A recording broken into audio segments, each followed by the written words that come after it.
Dice la palabra del Señor de Deuteronomio capítulo 4, verso 35. A ti te fue mostrado para que supieses que Jehová es Dios y no hay otro fuera de él. Desde los cielos te hizo oír su voz para enseñarte, y sobre la tierra te mostró su gran fuego, y has oído sus palabras de en medio del fuego. Por cuanto él amó a tus padres, escogió a su descendencia después de ellos, y te sacó de Egipto en su presencia y con su gran poder, para echar de delante de su presencia naciones grandes y más fuertes que tú, para introducirte y darte su tierra por heredad, como hoy. Leamos todos. Aprende pues hoy y reflexiona en tu corazón que Jehová es Dios arriba en el cielo, abajo en la tierra, y no hay otro. ¿Qué tal si leemos nuevamente el versículo? Aprende pues hoy y reflexiona en tu corazón que Jehová es Dios arriba en el cielo, abajo en la tierra, y no hay otro. Amén. Siéntese, hermanos, tenga la bondad.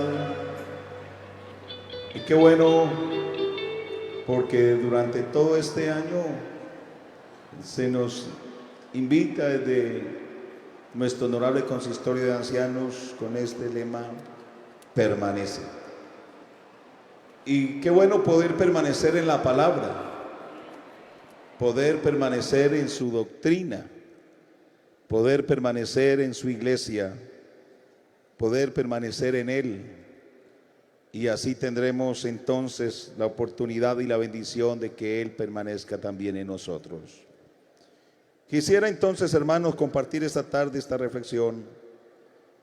Y estaba pensando en el libro de Deuteronomio, el capítulo que estamos leyendo, donde el Señor viene hablando acerca del tratado de Dios con Israel y la forma como Dios se relacionó con Moisés. Y estaba pensando entonces en esa relación de cómo Dios quiso tratar, y le viene contando en esta narrativa cómo Dios escogió a Israel para hacerlo su pueblo, su especial tesoro.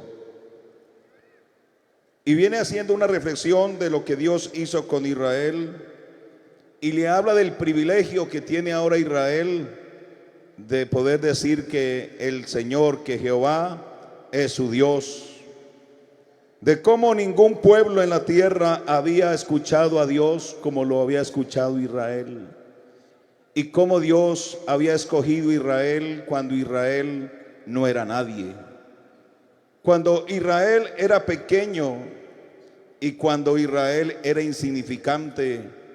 Dios lo vio y Dios lo escogió para sí, y quiso hacer con él todo un proceso cuando le dio promesas a Abraham de cómo Dios iba a forjar esta nación.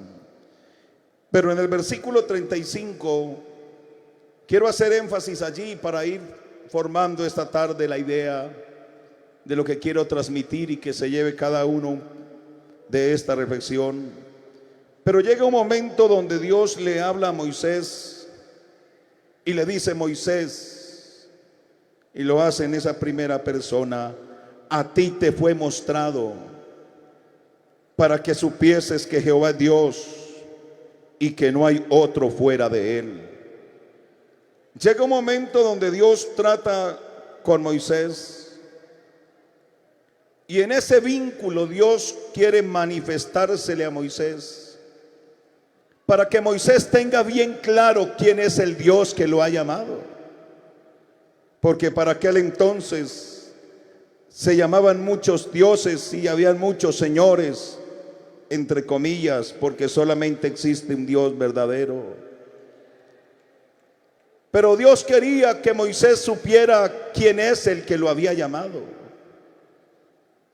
y que este Dios es incomparable, no se puede comparar con nada ni con nadie. Así que Él lo llama y le dice: a ti te fue mostrado para que supieses que Jehová es Dios y que no hay otro fuera de él. Cuando uno mira el texto de Éxodo capítulo 3 verso 14, Dios se le presentó a Moisés, y cuando lo llamó de la zarza, recuerden que Moisés preguntó por el nombre de Dios y le dijo: bueno, si me van a preguntar cuál es su nombre, ¿qué le voy a decir al pueblo de Israel? Que Dios fue el que me mandó. Entonces el Señor le habló y le dijo desde la zarza, que le dijo: así dirás a este pueblo: yo soy el que soy, me envió a vosotros. Ese yo soy el que soy significa el que existe por sí mismo, el que no depende de nadie, pero que todos dependen de él. Él es el que está dando esta palabra para decirle al pueblo de Israel. Así que este Dios quiere que Moisés lo conozca y que tenga claro la razón de ser. ¿Por qué creer en este Dios? Tiene que darle las razones, todas las razones, para que Moisés tenga la confianza y que todo el pueblo de Israel pudiera tener confianza en Dios, para darle las razones y los motivos suficientes. El verso 36 dice: desde los cielos te hizo oír su voz. Y comienza a decir para qué Dios dejó oír su palabra. Número uno, para enseñarte. Dios da la palabra con un propósito: para enseñar, para traer el conocimiento. Y algo que tiene la palabra es que la palabra no solamente son expresiones ni sonidos. En esta palabra se revela el poder de Dios, revela su carácter y su naturaleza. Dice: para enseñarte, y sobre la tierra te mostró su gran fuego, y has oído sus palabras de en medio del fuego. Cuando yo miraba este contexto para hablar acerca del poder de la palabra, de lo que es Dios, cuando se escribe esta palabra, se dicen que ya habían pasado más de 1600 años desde la creación, y a Moisés se le revela el origen de la creación. Así que Moisés tiene que entrar, y diría yo, largo tiempo en reflexión con Dios. En Sinaí estuvo 40 días en la presencia de Dios. Y hay un momento donde Dios comienza al día cero de la creación para contarle a Moisés cómo se habían dado todas las cosas desde el principio. Él se manifiesta y dice cuál es el poder de su palabra. Cuando uno lee el libro de Job, el libro de los Proverbios, se da cuenta de cómo Dios es el que fundó la tierra y cómo la fundó y dónde la fundó. Cómo creó los cielos y la tierra por el poder de la palabra. El escritor de los Hebreos dice que por la palabra creemos que fueron hechos los cielos y también la tierra, que subsiste hasta el día de hoy, y que toda la creación subsiste por el poder de la palabra. Así que Dios quiere que Moisés lo conozca, y no en una forma religiosa, porque Dios no quería formar una religión. Quería que el pueblo supiese quién es el Señor.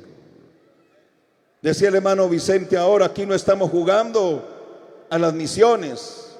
Y el predicador esta mañana también hablaba que aquí no se juega con la palabra, aquí se vive la palabra, porque esta es la palabra que da vida a todos, y somos el resultado precisamente de la predicación de la palabra del Señor.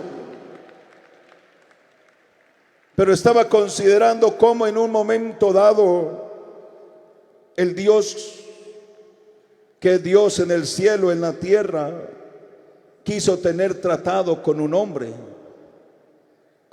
de carne y hueso. Que de eso habla el libro de los Salmos y hace una pregunta en el Salmo número 8. ¿Quién es el hombre? Y que el Dios eterno quiera tratar con el hombre. Luego, ¿qué tiene el hombre que Dios necesite del hombre? Si Él es Dios y nosotros somos hombres. Génesis dice y define que el hombre es carne, pero que Él es espíritu. Pero que este Dios quiso tener un tratado con Moisés. Y entonces dice la Escritura que le fue mostrado para que Moisés pudiera tener con claridad el conocimiento de este Dios. De ahí va avanzando la Escritura y aparece en Deuteronomio capítulo 6 este gran mandamiento que casi todos no lo sabemos de memoria si lo preguntáramos esta tarde. Capítulo 6, verso 1 de Deuteronomio dice: estos pues son los mandamientos, estatutos y decretos que Jehová vuestro Dios mandó que os enseñase, para que los pongáis por obra en la tierra a la cual pasáis vosotros para tomarla, para que temáis a Jehová tu Dios, guardando todos sus estatutos, sus mandamientos que yo te mando, tú, tu hijo, el hijo de tu hijo, todos los días de tu vida, para que tus días sean prolongados. Oye pues, oh Israel, y cuide poner por obra, para que te vaya bien en la tierra que fluye leche y miel, y os multipliquéis como te ha dicho Jehová, el Dios de vuestros padres. Y añade el texto, el versículo 4: oye Israel, Jehová nuestro Dios, Jehová uno es, y amarás a Jehová tu Dios con todo tu corazón, con toda tu alma, con toda tu mente y con todas tus fuerzas. Eso fue lo que Dios le dijo a Moisés cuando lo llamó. Primero, que Dios se revela y dice que Dios es uno. Y Dios quiere que el pueblo sepa que Dios es uno. Dios quiere que el pueblo sepa que Dios es único, que Dios es indivisible, que Dios es espíritu y que Dios es absoluto en poder. Que el pueblo sepa que como nuestro Dios no hay otro Dios. Eso quiere Dios que sepa el pueblo. Que el pueblo sepa que Dios es único. Y esa era la fe que debía desarrollar el pueblo que Él había escogido. Pero que no solamente sepa que Dios es uno, sino que el pueblo sepa que este Dios es absoluto en poder. Dios quiere que lo veamos como Él es. Abraham le dijo: yo soy el Todopoderoso. A Él se le presentó como el Dios omnipotente, como el Dios que todo lo puede hacer. Y qué bueno cuando yo sé que el Dios nuestro es uno, único, y es el Todopoderoso. ¿No se alegra usted al saber que nuestro Dios es el Todopoderoso? ¿Alguien lo puede creer que Él es el Todopoderoso? ¿Sabe usted lo que significa todopoderoso? Para verlo por sus atributos. Qué bueno cuando uno puede contemplarse, porque lo que Dios quiere que Moisés lo conociera, de uno poder decir: mi Dios es el Todopoderoso. En otras palabras, el que todo lo puede hacer. Y cuando digo todo, ¿qué entiende usted por todo? Cuando dice que es todopoderoso, es todopoderoso. Pero escuche esto: es todopoderoso no solamente en el mundo natural, sino en el mundo espiritual. Él es el Todopoderoso, porque el único que puede controlar el cielo y la tierra es Él. Y si alguien puede meter la mano en el mundo natural es Él. Y el que mete la mano en el mundo espiritual es Él. Él es el único que le puede dar vida a un muerto. Él es el único que puede dar órdenes a la muerte. Es Él. ¿No siente usted deseo de darle un aplauso a este Dios que todo lo puede hacer? Alabanzas a su nombre. Él es omnipresente. ¿Qué significa omnipresente? Que Él lo llena todo. Qué bueno uno saber que nuestro Dios lo llena todo. Que Dios lo llena todo. El salmista dijo: si subo allá más arriba de las estrellas, allí tú estás. Y si me meto en lo profundo de la tierra, allí tú estás. Y si me meto en la profundidad de la mar, allí tú estás. Y si me pudiera cobijar con oscuridad, aún las tinieblas resplandecen delante de ti. Lo mismo te es el día que la noche. Dígame si no es una elegancia este Dios, que todo lo llena, que todo lo llena. Así que si Dios todo lo llena, yo pregunto entonces, ¿cuál será la altura? ¿Cuál será su anchura? ¿Cuál será su profundidad? Pero entonces, ¿por qué la Biblia dice que Dios dijo descendamos? ¿Por qué Dios dijo vamos? Y estaba considerando entonces la grandeza de este Dios. Es que este Dios, cuando habla de esta forma, lo que le quiere decir al oyente es que el Dios que lo llena todo, como Él no se mueve, pero lo que sí hace Dios es que Él se manifiesta. Él se manifiesta. El Dios nuestro lo llena todo, pero se manifiesta donde quiere, cuando quiere y a quien quiere, para darle a dejar ver su gloria, su poderío y su majestad. Quisiera como graficarlo aquí, aunque puedo ser atrevido.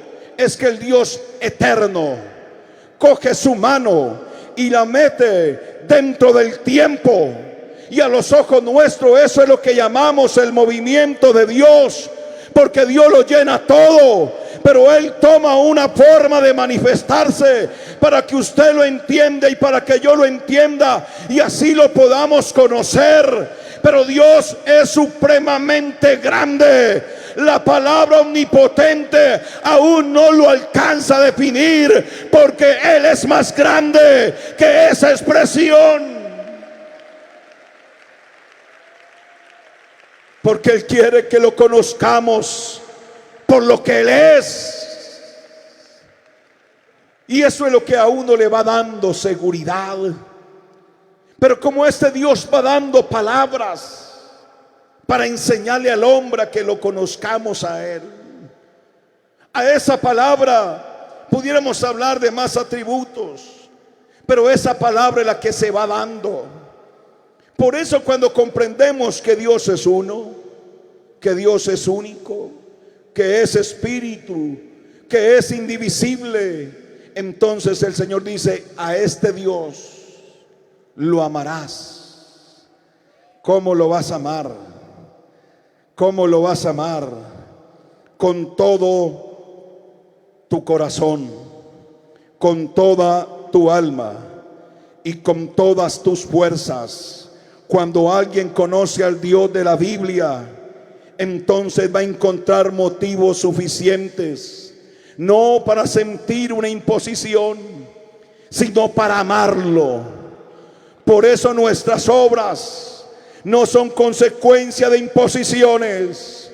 Nuestro actuar es la consecuencia del amor que tenemos de este Cristo. Y yo pregunto, ¿cuándo amamos a Dios? ¿Cuándo tú lo amas? ¿Cuánto lo aman en la mañana? ¿Y cuánto lo aman por la tarde? ¿Y cuánto lo aman al anochecer? ¿Cuánto lo aman en el trabajo? ¿Qué tanto lo ama cuando está frente a la computadora? Cuando está frente a las redes sociales, ¿qué tanto le ama? Porque Dios quiere que lo amemos todo el tiempo de nuestra vida, las 24 horas del día. Tenemos que amarlo, porque Él es supremamente maravilloso y extraordinario. Ahora, la revelación de Dios va siendo progresiva. La Escritura dice entonces, a ti te fue mostrado para que supieses.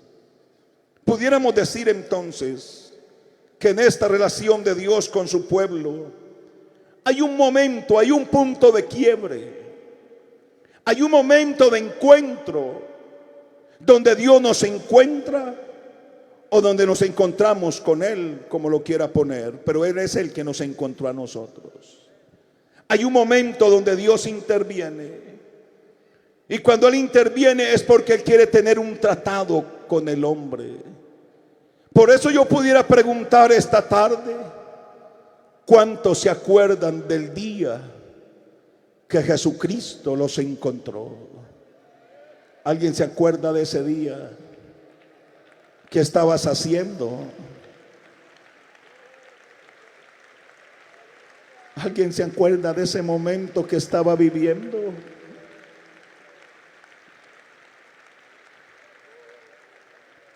Eso quiere decir que el Dios eterno quiso tener un tratado con el hombre que es de carne y hueso, porque Dios sabe que somos del polvo de la tierra. Él sabe que el hombre se cansa y se fatiga. Él sabe que el hombre está sujeto al tiempo. Él sabe que el hombre nacido de mujer, corto de días y hastiado de sinsabor. Él lo sabe todo. Pero con todo eso, Él quiso tener un tratado con nosotros. Pero Él es el que toma la iniciativa, porque Él quiere que lo conozcamos, y que cuando lo conozcamos entonces lo amemos de tal manera que nada ni nadie nos pueda separar de ese amor que es en Cristo Jesús, Señor nuestro. Él quiere que lo amemos, y en ese conocimiento Dios se va revelando. Desde el día 1 del encuentro Dios comienza a revelarse. Revelación significa correr el velo, y de la revelación sigue otra parte que es la manifestación.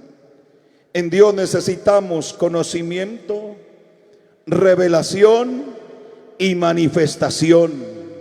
Y lo que estamos sintiendo el día de ayer y hoy aquí es la manifestación del poder de Dios que lo llena todo. Pero Él quiere que lo sintamos aquí, los que nos hemos reunido para celebrarle culto a su nombre. Así que de allí debemos de construir este conocimiento en Él, conocerlo por lo que Él es, sus atributos, su carácter, su naturaleza. Y yo encuentro en la Biblia un hombre que describe la Biblia en el libro de Job, capítulo 1. Lo parafraseo por el tiempo. Hablo de Job, un hombre que había conocido al Dios de la Biblia, un hombre que es rico, pero aunque es rico y tiene una familia muy bonita, es un hombre que cree en Dios. Y cuando este hombre tiene riquezas, este hombre había aprendido a conocer el secreto que todos debiéramos conocer. Es que Job había establecido un lugar de encuentro, un altar. Y dice que todos los días ofrecía sacrificios a Dios. Todos los días se presentaba en el lugar de encuentro, en el altar. El altar significaba donde el hombre viene con lo humano y donde Dios se manifiesta con lo divino. Ese era el lugar de encuentro perfecto. Y Job todos los días se presentaba delante de él. Todos los días había aprendido a amar a Dios. Y Dios dice de Job que es un hombre intachable, incuestionable, un hombre que no tiene acusación alguna, y que Dios da testimonio de él y se siente, llamémoslo así, como un padre orgulloso de su hijo cuando en el colegio le dan buenas calificaciones. Así Dios tiene que testificar de Job, un hombre incuestionable, hasta el día que Satanás lo acusa delante de Dios. Pero Job era un hombre que había aprendido a conocer a Dios. Su palabra se había metido en su vida. La palabra había traspasado las prácticas. Job no era un hombre de religión. Job era un hombre de convicción. Él sí sabía que Dios es Dios en el cielo y Dios en la tierra. Job sabía que Dios lo puede todo y lo llena todo y lo sabe todo. Job sabía eso. Job sabía que él era humano y que dependía de Dios. Por eso todos los días se presentaba. Y todos conocemos la historia, que él había quedado entonces sin nada. Llegó el momento que tocó fondo, no tenía nada. Todo lo que se le podía quitar, se lo quitaron. Le quitaron las riquezas, le quitaron la familia, le quitaron la salud.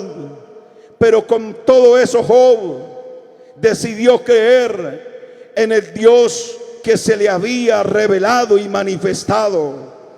Y cuando a él decían: Job, tú estás así porque eres pecador, sencillamente Job decía: ¿será que yo solamente puedo recibir bienes y no males? Jehová dio, Jehová quitó, sea el nombre de Jehová bendito por los siglos de los siglos. Después le decían: Job, te vas a morir. Pero Job, ¿qué decía? Así él me matare, yo en él esperaré, porque sé que él es mi libertador. Job, te vas a morir, no importa si tengo que morir, yo sé que mi Redentor vive, y llegará el momento que del polvo de la tierra me levantará. Porque pareciera que él conocía a Dios. Pero me llama la atención que en el capítulo 42, si no estoy mal, cuando ya Dios trata con Job, Job tiene que decir de esta relación. Capítulo 42 de Job, quiero leer este versículo. Tiene que decir una palabra para poder fundamentar entonces este dicho de Job, capítulo 42, el versículo 5, que lo conocemos todos. Dice la palabra: de oídas te había oído, mas ahora mis ojos te ven. Vuélvase al capítulo 1 de Job. El hombre que sacrifica holocaustos, el hombre que teme a Dios, el hombre que cuida de las viudas, el hombre que cuida al jornalero, un hombre que cuidaba de los animales, un hombre que daba de comer al hambriento, un hombre que no admitía falta contra otro, que tenía temor de Dios. Ahora pasa un proceso y dice: yo pensé que lo había visto todo, pero resulta que no había visto era nada. Mis ojos ahora te ven y puedo contemplar que tú eres más grande de lo que yo había pensado. Porque Dios es así. Dios se va revelando. Nosotros que lo hemos creído, que lo hemos visto todo, pero no, Dios es más grande de lo que hasta ahora nosotros podemos creer en Él. Por eso cuando uno va construyendo el conocimiento del Dios único, es que va apareciendo entonces la doctrina apostólica, donde podemos creer que Dios es uno, y donde uno puede recorrer la Biblia y ver que por toda parte Dios es uno, Dios es único, Dios es indivisible y que es absoluto en poder, que Él trata con los hombres y se manifiesta a los hombres, y que los hombres que pueden creer en el Dios de la Biblia jamás serán avergonzados, porque el Dios de la Biblia se ha comprometido a salir por defensa de Él, no importa el momento ni la circunstancia. Él es fiel a su palabra. Por eso cuando uno ve la doctrina de la iglesia, y que hablábamos en otro eslogan de la iglesia, creer como dice la escritura, nos señala en el fundamento de creer en lo que Dios es, en lo que Él hizo por nosotros, en lo que Él hace y en lo que Él hará. Porque este Dios que se le reveló a Moisés quiso escoger una nación exclusiva para Él, pero esa nación le falló. Cuando Dios quiso hacerla su especial tesoro, este pueblo le falló, le dio la espalda, se fue tras otros dioses. Pero es allí donde aparece en la escena el trato de Dios con los gentiles, porque Él iba a escoger gente que de toda tribu, pueblo, lengua y nación íbamos a creer para adorar en este Dios que es Dios soberano en el cielo, en la tierra y debajo de la tierra. Pero Dios es el mismo, y es la doctrina que nosotros creemos.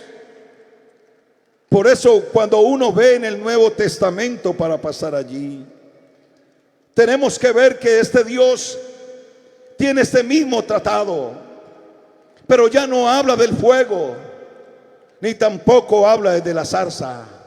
Ahora este Dios único es cuando se manifiesta en carne, el Dios que lo llena todo, el Dios omnipresente, omnipotente y omnisciente, quiso manifestarse en carne en el vientre de María la Virgen, que aparecía en la escena para venir a buscar y a salvar a los que se habían perdido y poder establecer con ellos el mismo trato, el mismo propósito, con el mismo pacto, para querer que el hombre lo conozca, para que el pueblo pueda saber quién es este Dios maravilloso. Y es ahí donde entramos en escena la iglesia, que de todo el mundo le podemos creer en esta tarde. Aparece en la escena la oportunidad más grande jamás registrada en la historia de la humanidad, que el Dios eterno se hizo carne y habitó entre nosotros para que pudiéramos ver su gloria, y que a partir de allí se estableciera el nacimiento de la iglesia del Dios viviente, para que sea columna y baluarte de la verdad. Y esta tarde le estoy predicando a la iglesia que le entiende, que le conoce. Esta es la iglesia que le entiende y que le conoce. Y desde allí Dios comenzó a hacer cosas maravillosas. Por cuestión del tiempo vamos a avanzar. Es de allí donde Dios comienza a establecer tratados con cada uno de los hombres. Y es allí donde yo quiero que te acuerdes del día que te encontraste con Cristo. Dios tiene que intervenir en su vida, y Dios quiere que tú te acuerdes de eso, que si no es por Dios, usted y yo estuviéramos perdidos. Pero yo quisiera saque papel y lápiz y comience a escribir la forma como Dios te encontró, porque a veces se nos olvida la forma en que Dios nos encontró. Qué bueno que tú esta tarde por un momento hagas esta reflexión y te preguntes cómo Dios te encontró. ¿Dónde estabas? qué estabas haciendo y traigas a memoria que fue el Dios del cielo que se te cruzó en el camino. Y ese día comenzamos a conocerlo. ¿Cómo comenzaste a conocer al Señor? Por aquí se acercó un hermano ayer y me dijo: hermano, yo estaba en la cárcel sindicado a muchos años. Y por aquí hermano Miguel Ángel hablaba de una obra carcelaria, y se habla de mucha gente que estaba sindicada a muchos años de cárcel, pero que Dios se le cruzó en ese lugar. A otro Dios se les cruzó cuando estaban diagnosticados con enfermedades de muerte. A otro Dios se les cruzó cuando eran víctimas de los vicios. Pero que el Dios del cielo se nos cruzó, y cual Moisés comenzó a revelarse para que lo entendiéramos y para que lo comprendiéramos. Y es allí cuando creímos que el Dios nuestro, que se llama Jesucristo, es Dios en el cielo, aquí en la tierra y debajo de la tierra. Y esa es la doctrina que tiene la iglesia, que nuestro Dios es Jesucristo el Señor. Y si lo puede creer esta tarde, yo le invito que le brinde ese aplauso a Jesucristo, porque Él es la doctrina que tiene esta iglesia. Fuerte ese aplauso a Jesús. Él es la doctrina de la iglesia, no es otra, es Jesucristo el Señor. Pero yo pregunto, ¿quién es usted? Quiero que se mire y se pregunte, ¿quién es usted? Para que Dios haya querido establecer contigo un pacto, una relación. ¿Qué tiene usted que Dios no tenga? ¿Qué tiene usted que sea tan codiciable de Dios? Mírate al espejo y pregúntate, ¿qué tengo yo que Dios necesite de mí? Si mío es el cielo, mías son todas las bestias del campo, míos son todas las cosas. Si tengo hambre, yo no necesito de ti. Mío es el oro y la plata. Así que Dios, ¿qué necesita de ti? Quizás no necesita nada de nosotros. Y es ahí donde aparece entonces lo majestuoso y lo grandioso de este Dios, que quiso establecer un pacto contigo, no por lo que nosotros éramos, sino por lo que Él es. Por eso esta tarde somos el resultado de la misericordia absoluta de Jesucristo el Señor, no por obras nuestras, sino por gracia y misericordia de Él. Sí, dale ese aplauso a Jesús, porque es por gracia y es por misericordia. Es por gracia y es por misericordia. Pero yo ahora te pregunto, ¿cuál es la forma de tu creer en este Cristo? ¿Cómo le estás creyendo a este Dios? ¿Cómo le crees al Dios de la Biblia? ¿Tú sí crees que Dios es el Todopoderoso? ¿De seguro crees que de verdad Él es el Todopoderoso? ¿De verdad tú crees que Él es el Dios que lo sabe todo? ¿Seguro, estás seguro de lo que estoy diciendo esta tarde? ¿Tú sí crees que Dios lo llena todo, pero de verdad, verdad lo crees?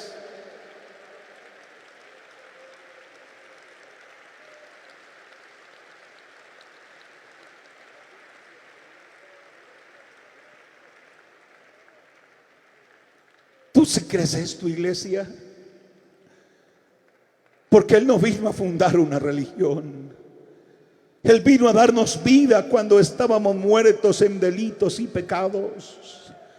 Pero la forma en que tú creas lo que es Él va a determinar la vida cristiana. La forma como tú lo creas va a determinar tu diario vivir. Por eso esta iglesia cree que Jesucristo todo lo puede, porque es verdad que Él todo lo puede.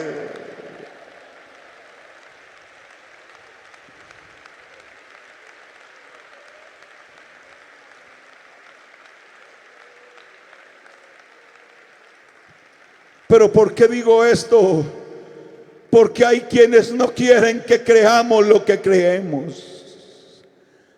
Hay quienes no quieren que tú formes tu creencia. El hombre es lo que el hombre cree. Pero hay quienes no quieren que tú creas en Él como lo que Él es. Por eso hay doctrinas de hombres, hay doctrinas de demonios que se mueven en filosofías, en cátedras, llevándonos para que nos veamos a nosotros mismos, para que nos apoyemos en el brazo del hombre, en la sabiduría de los hombres, en la habilidad de los hombres, y para que no nos apoyemos en el Dios de la Biblia. Hay quienes persiguen esta doctrina porque al diablo no le gusta que prediquemos que Jesucristo es el Señor. Esta doctrina le incomoda. Desde los primeros predicadores, desde los días de Jesús y los primeros predicadores, cuando alguien se levanta a decir que Jesucristo es el Rey de Gloria, incomoda al diablo e incomoda a toda su esfera.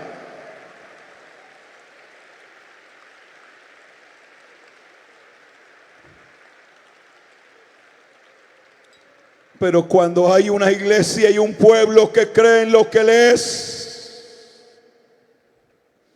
sabes que Dios los puede guardar, sabes que Dios los puede librar.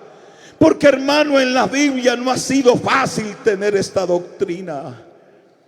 Los que creen esta doctrina, que es Cristo, desde el principio hemos sido perseguidos. Hemos sido objetivo militar del enemigo. Nos quieren amordazar para que no prediquemos. Nos amenazan. Bueno, ahora ya no nos echan tanta piedra, pero esta iglesia aquí en Colombia comenzó así, perseguida, porque así comenzó en el principio, una iglesia perseguida, una iglesia perseguida, amenazada. La querían perturbar. Así comenzó la iglesia. Pero esta iglesia, como lo conoce a Él, esta iglesia como sabe que Él es el Señor, esta iglesia sabe que el que manda es Jesucristo y que el diablo está avergonzado porque Él lo derrotó en la cruz del Calvario.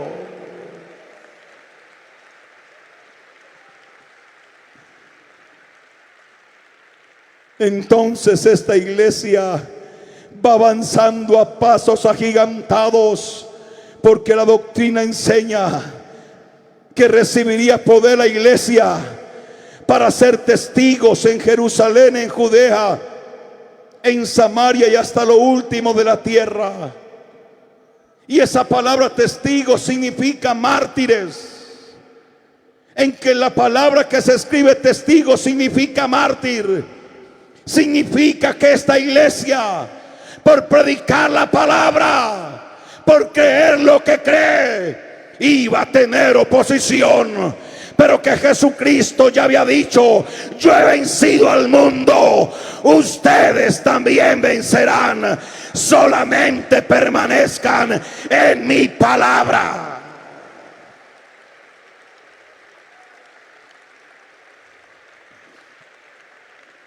¿Y cómo reaccionaba Pedro y Juan cuando los persiguieron y los golpearon? Cuando salían de la cárcel, ¿cómo salían? Contentos porque habían sido tenidos por dignos de padecer por causa de Cristo. Cuando mataban a Esteban, Esteban no echó pie atrás, sino que dice que vio el cielo abierto en medio de la oposición y dijo: veo el cielo abierto y a Jesucristo sentado en el trono de la majestad de las alturas.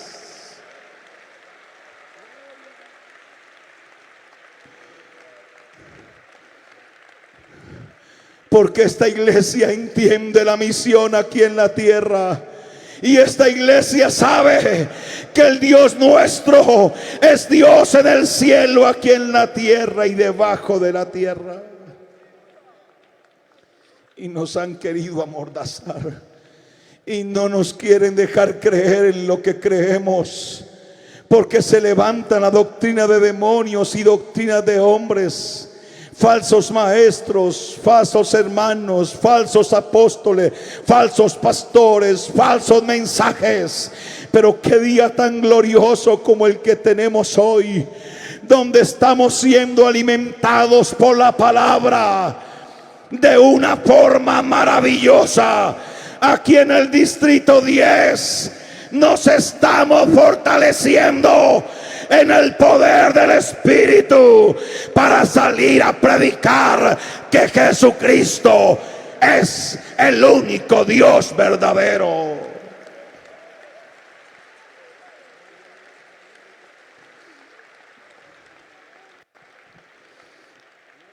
Pero yo te pregunto aquí para concluir, ¿tú crees en Dios como dice la Escritura? ¿Tú estás creyendo que Él todo lo puede hacer? ¿Cuántos se atreven a ver a Dios como el Dios omnipotente, como el Dios omnisciente, como el Dios omnipresente? ¿Se atreve usted a creerlo cuando está allá en la vereda? Porque pareciera que a veces no lo creemos. La gente dice: pero pastor, ¿por qué ya no hay tantos milagros? ¿Por qué ya no hay derramamiento del Espíritu Santo como en un tiempo? ¿Por qué ya no tenemos hombres y mujeres con esos dones del Espíritu que fluyan en su vida? Por lo mismo, porque la revelación de Dios es progresiva. Porque no es solamente llegar.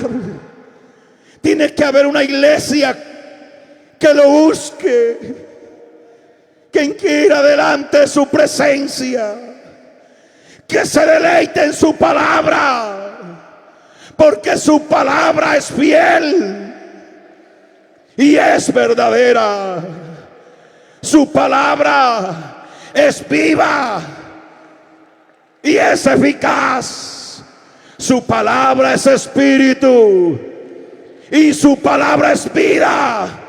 Y donde que se predica la palabra, la obra de Dios es manifiesta. Pero se debe predicar la doctrina. Se encontró Pablo con los hermanos de Éfeso y le dijo: hermanos, ¿recibiste el Espíritu Santo? ¿Y qué dijeron ellos? No, ni siquiera hemos oído que hay Espíritu Santo. Y entonces Pablo dijo: aquí esto no cuadra. ¿Cómo que no hay Espíritu Santo? Esto aquí no me cuadra. ¿Cómo así que no hay Espíritu Santo entre vosotros? Porque Pablo sabe que donde hay bautismo en el nombre de Jesucristo y donde se predica a Cristo como lo predicaban esta mañana, que Él es el Señor y el Rey del universo, ahí suceden cosas maravillosas. En otras palabras, es imposible que se predique el Evangelio y no suceda nada, porque Dios es Dios de vivos y no es Dios de muertos. Algo tiene que suceder donde se predica la palabra. Pero preguntó: ¿hay Espíritu Santo entre ustedes? ¿Y qué dijeron? No, algo aquí no cuadra. ¿En qué pues fuisteis bautizados? Y ellos dijeron: en el bautismo de Juan. Entonces yo me imagino a Pablo diciendo: ahora yo descanso, porque ahora por eso es que no ha venido el bautismo del Espíritu Santo, porque el bautismo en el nombre de Juan, o que practicaba Juan, no es para que tenga esta trascendencia. Pero dijo Pablo, cuando la gente se bautiza en el nombre de Jesucristo, se está bautizando en el nombre del único Dios verdadero, en el que es Dios arriba, en el que es Dios aquí y el que es Dios debajo de la tierra. Ahí sí tiene que haber movimiento. Es como el movimiento del Espíritu Santo que se está paseando en este auditorio, porque aquí estoy predicando en el nombre de Jesús de Nazaret.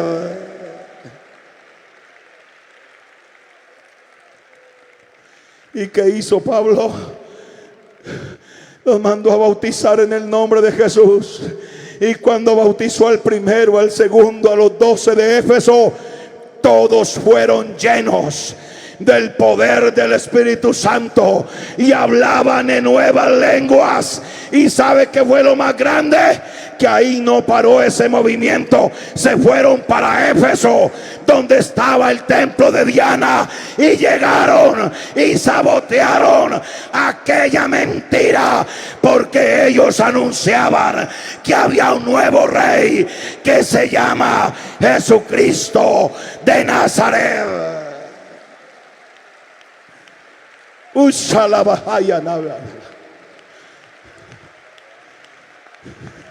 Dale ese aplauso a Jesús esta tarde.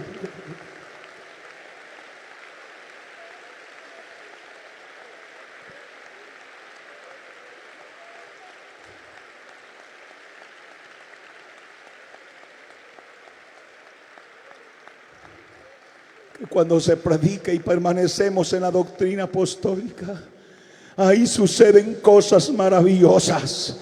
Por eso esta tarde yo le estoy diciendo, hermano, en el nombre de Jesús, que si usted cree lo que dice la Biblia de Él, aquí, hermanos, pueden suceder tantas cosas. Han venido sucediendo cosas, y esta tarde por la palabra están sucediendo cosas maravillosas.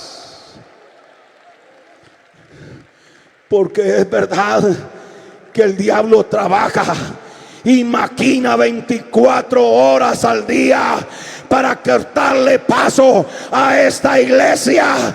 Pero no importa que el diablo se levante, hermanos, el Dios viviente va moviendo un ejército de hombres que estamos creyendo que Él todo lo puede hacer.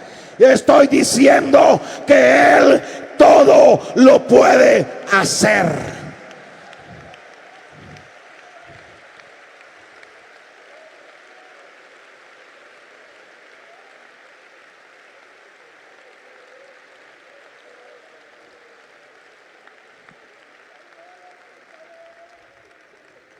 ¿Qué cree que Dios puede hacer por tu vida esta tarde, hermano?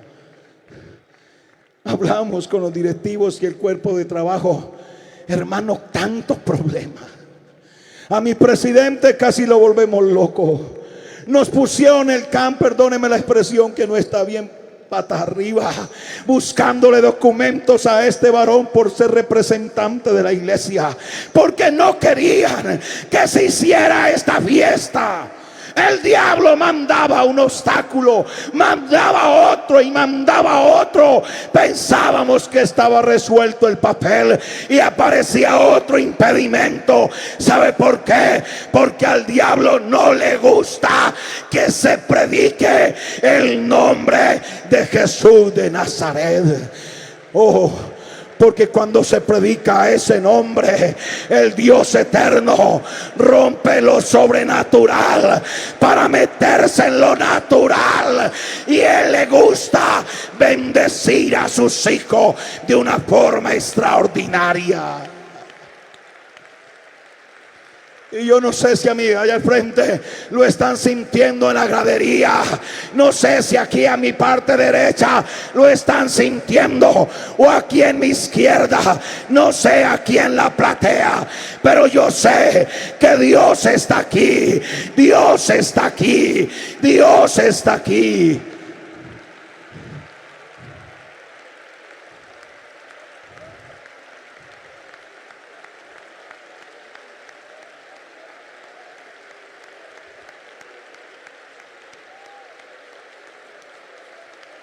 Sí, sí, sí.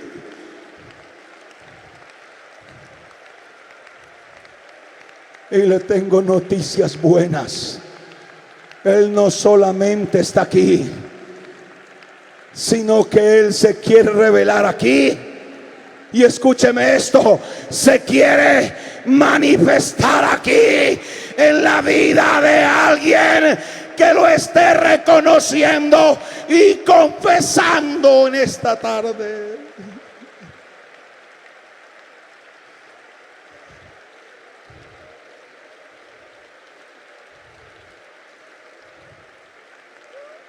Pero aprende pues hoy y reflexiona en tu corazón. En otras palabras, no tenga duda, no tengas temor de lo que Dios puede hacer en la vida de alguien esta tarde. No dudes nada lo que Dios puede hacer en la vida de alguien.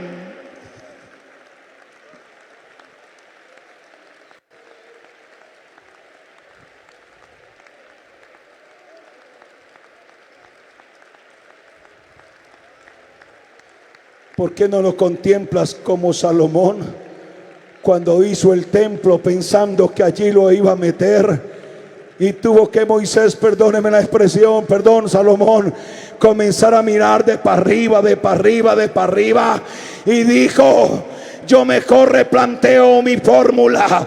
El Dios nuestro, ni el cielo de los cielos lo pueden contener, mucho menos la casa que yo he hecho. ¿Qué quiere que Dios haga por tu vida, iglesia? Usted que se vino de la parte más lejana del distrito número 10. Hermano Miguel que se va para el Paraguay. Oh, hermano que ha venido, hermana que ha venido.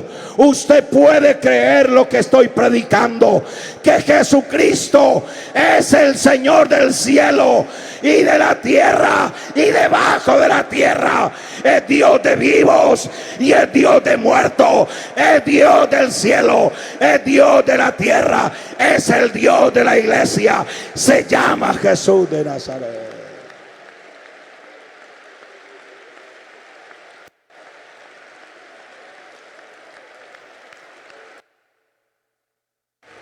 En ese nombre somos bautizados para perdón de los pecados. Y en ese nombre, lleno del Espíritu Santo, en ese nombre, escúcheme esto, en ese nombre oramos por los enfermos y los enfermos son sanados. Yo sé lo que estoy predicando. Mis compañeros saben de lo que estoy predicando. Dios me ha permitido orar por mucha gente desahuciada de los médicos y he visto cómo Dios los ha sanado por el poder del nombre de Jesús.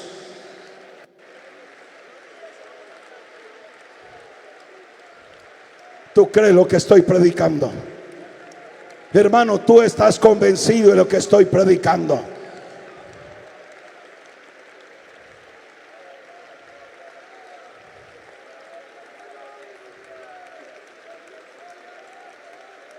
Hay poder en el nombre de Jesús. Hay poder en el nombre de Jesús. Hay poder en el nombre de Jesús. Hay poder en el nombre de Jesús. Iglesia, aquí está tu Dios para tocarte, para bendecirte, para que esta tarde te llene de Él. Recibid el Espíritu Santo en el nombre de Jesús.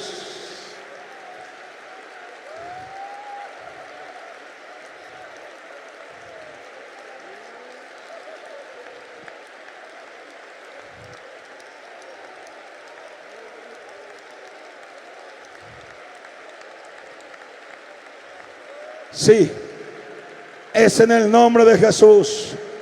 Es en el nombre de Jesucristo. Es en el nombre de Jesucristo.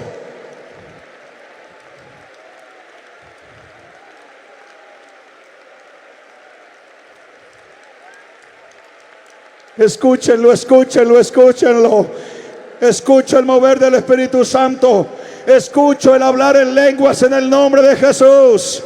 Escucho y veo gente conmovida en el nombre de Jesús. Pero aquí hay gente que vino a recibir sanidad de una enfermedad. Si tú lo crees, de un paso de fe. Y yo le invito para que venga, pero venga en el nombre de Jesús. Venga en el nombre de Jesús. Si tiene ese diagnóstico, tráigaselo, pero en el nombre de Jesús. Es en el nombre de Jesús. Usted, hermano, que ha venido buscando que Dios le ayude en un milagro, yo puedo creer que esta tarde Dios puede hacer huesos nuevos, corazones nuevos, riñones nuevos, páncreas nuevos, ojos nuevos, venas nuevas. Él puede cambiar todas las cosas.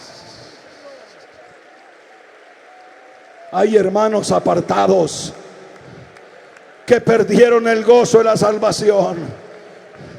Yo le digo en esta tarde, véngase también en el nombre de Jesús, porque Él, cual Padre amoroso, te quiere vestir de nuevo, poner un anillo nuevo, quiere restaurar tu vida de nuevo.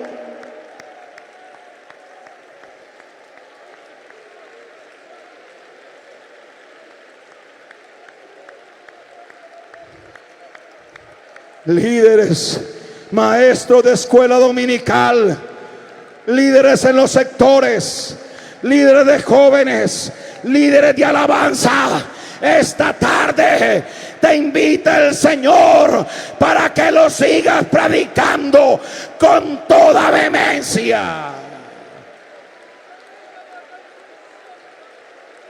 Predícalo. No tenga temor de amenazas. Predícalo. Yo te invito esta tarde, predícalo en el nombre poderoso de Jesús. En el nombre poderoso de Jesús. Yo invito líderes, pastores, véngase en el nombre de Jesús. Ayúdenme a orar, porque creemos, pondrán las manos sobre los enfermos y ellos sanarán. Esto no es cuento, lo dice la palabra, y yo permanezco en la palabra.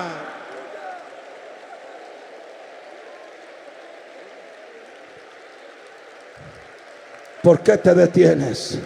Levántate y ven. Levántate y ven. En el nombre de Jesús. Hermano, amigo, recibimos sanidad. En el nombre de Jesús.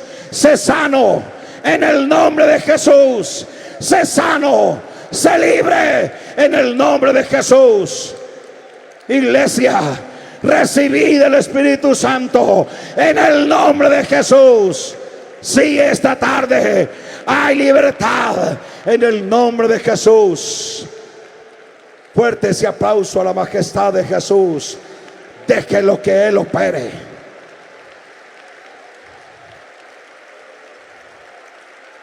Más fuerte es alabanza. Él se está manifestando aquí con poderosísimos hechos.